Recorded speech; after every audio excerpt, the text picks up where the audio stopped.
It's always game day in Cleveland. He's Daryl Ruiter. I'm Andy Baskin. We are back in our new form. Now, Daryl and I have been able to see each other since day one of the podcast, but now you'll be able to watch us as we make complete fools out of ourselves during this podcast as we bring you the latest on the Browns and what's going on around the NFL. As you can see, one of the little games that we play that we've been doing for the last year that you haven't just been hearing about but hasn't been real is the fact that Daryl sits in his studio for, 95% of these podcasts that we've been doing, and I am various places. Today I'm sitting in my kitchen where you can see that families are a lot like nuts, and they're all nuts. Daryl has his full complete bobblehead collection, baseballs, and everything he has. By the way, that's a new studio for Daryl. He has revamped it, and he has made it just for you for today. Daryl, how are you, my friend?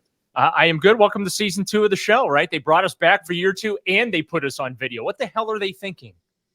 I don't know, Daryl. It reminds us of our days when we were doing stuff outside the Berea complex on the channel between 4 and 6. So it brings back a lot of memories. Yes, it does. Those were some fun days, fun late Sunday nights. It was always entertaining to get the reaction Monday after the Sunday night show. Oh, and the Sunday night show. I forgot about that too. Those were the good old days. By the way, appreciate all the 401k contributions that those folks made while I did all those shows for them. They did? Were there any 401k contributions? Being completely facetious. I didn't think there was. They paid for so many vacations that I never took.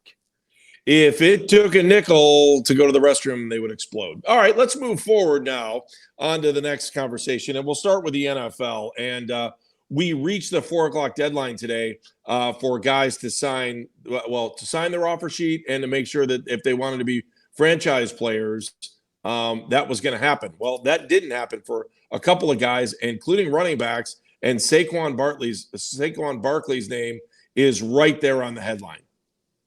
Yeah, and he just basically tweeted out, it is what it is. And I think he's probably going to hold out, and understandably so. So here's the franchise players, and tell me if you pick up on a little bit of a theme here, Andy. Okay. The franchise players this year, Saquon Barkley's unsigned. Jaguars tight end Evan Ingram, 3 years, $41.25 million deal. Ravens quarterback Lamar Jackson got 5 years and $260 million. Cowboys running back Tony Pollard, he went ahead and just signed his tender, so he'll play on that $1 million tag. Commanders defensive tackle Darren Payne, 4 years, $90 million, and Raiders running back Josh Jacobs, unsigned. So you tell me if you sense a pattern there with this year's franchise players. Running backs, as you can see at the bottom of the screen, are not in the most demand. And I think teams think they command over the running back. And I think they think running backs are a dime a dozen. Do you see the same thing I see? Teams do. I think that the proof is in the payouts. And now what's interesting about like Saquon's situation, he's like the face of that team right now. He's kind of where Nick Chubb was for the Browns a few years ago, right? I mean, he was the feature player. Now, I know they had Odell and they had Jarvis, and that kind of commanded a lot of attention when you talk about publicity is the wrong word to use, but when you talk about like team promotional material, you know what I'm saying? Right. He's one of the main players the New York Giants promote, and they won't pay him. And you look at Chubb's situation, and I think that this is where this conversation evolves into being tied with the Browns. Coming off Nick Chubb's rookie contract, and let's not forget, Chubb was a second-round pick in the draft. So his original deal was like 4 years and $7.3 million in change, right, for his contract. Then he just completed that and then ultimately got a 3-year, I want to say like $36 million, $36.5 million contract. He's in year 2 of that 3-year extension, which, by the way, was actually only a 2-year extension because there's a little bit of a potential out for the Browns. They could cut him next year and save about $12 million on their salary cap, because next year, if they keep him, he's like a $16.2 million cap hit.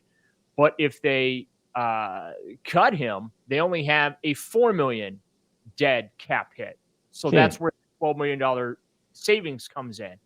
So hopefully Nick has a big year this year. And then the hope would be he gets extended, right? So you can lower that $16+ million salary cap hit, drop that down a little bit. You continue to pay him. But like Saquon Barkley's going into his 6th or 7th year in the NFL, and he can't get paid. And this is the issue that I have with NFL teams right now. You'll pay your top edge rushers and defensive tackles. You'll pay your top corners. You'll pay your top receivers. You will pay tight ends and offensive linemen and quarterbacks. The only position they will not pay market value to are running backs. He's going to play on a $10.1 million or something tag this year, right? Assuming he does play. And these other running backs in the same situation, right? And I just, with Jacobs and Pollard, and these guys should be getting 13, 14, 15, $16 million a year. And my biggest, I don't want to say complaint, but just comment to support my argument, Andy, is unlike all those other positions where teams are paying, running backs have a finite amount of time to make their money. They have until basically, let's be honest about it, 30 years old seems to be like the line of demarcation. They hit 30 years old, they're washed, per se. And I put washed. Yeah, but that's also true of the Browns on almost all players. What do we have? Like 5 guys that are over 30? It's Logan's Run. I mean, I've said this before on our show. They end up going to carousel when they hit 30. Daryl, I think the other question here is just like when you look at the franchise tag or the transition tag, more the franchise tag, though, I don't know that when the NFLPA bought into it in the beginning, it's what it became to be. Like I thought originally when they had franchise tags, it was to reward guys who wanted to maybe play on their team, but they needed to come up with a number that was fair and equitable for a guy that was meaningful for the team and meaningful for the fans. And it turned out to be a weapon for the owners rather than a blessing for the players. Do you agree with that? 100%. And you're seeing, like I said, you're seeing it play out right in front of you. I mean, the tag number for one is low in comparison to tag numbers for the defensive ends or the corners or the quarterbacks. So, I realize to our common fans that, listen to our podcast and listen to our station, $10 million a year is a lot of money. And in fact, I got a couple of comments on social media about that. Like, oh, boo-hoo, they're just going to have to live on their $10 million a year salary or whatever. Right. But when you're talking about the market of the NFL, right, and getting the piece of the pie, the running back is just, it's behind. They are not getting paid in comparison to, quite frankly, every single other position on the field. And they do as much work, if not more, than some of those other positions on the field. Would you not agree with that? Yeah, I think running backs, it's I think we're lucky. We're lucky that we have Nick Chubb in Cleveland because I think we respect him, and I think people around the league respect him as perhaps the best running back in the game, especially right now. I mean, the guy's grit, determination, the way he plays the game, the never bickering, the guy is the model citizen for the NFL. There's no problems. There's no issues. You want to buy a jersey for this guy because it's something you want to give your kids. He's a guy you can be proud of that plays for your team. There are no question marks with Nick Chubb. And, I hope that they figure out a way, because you brought it up, that they figure out a way to give him all the money he deserves somewhere down the road, and they hang on to him and they don't play the game. And it's just, they paid him early, and I think he appreciated it. And I think he tried to keep Kareem Hunt what he could possibly do to try to help him. And that didn't work out either. Kareem's still looking for a home. So I think it's tough to be a running back right now. I just hope the Browns do him right all the way through his career. And I don't want to see Nick Chubb playing anywhere else. I was just doing the math as you were talking because I wanted to make sure my numbers were right. So right now for Chubb, his career, let's assume that he gets to play out his contract, right?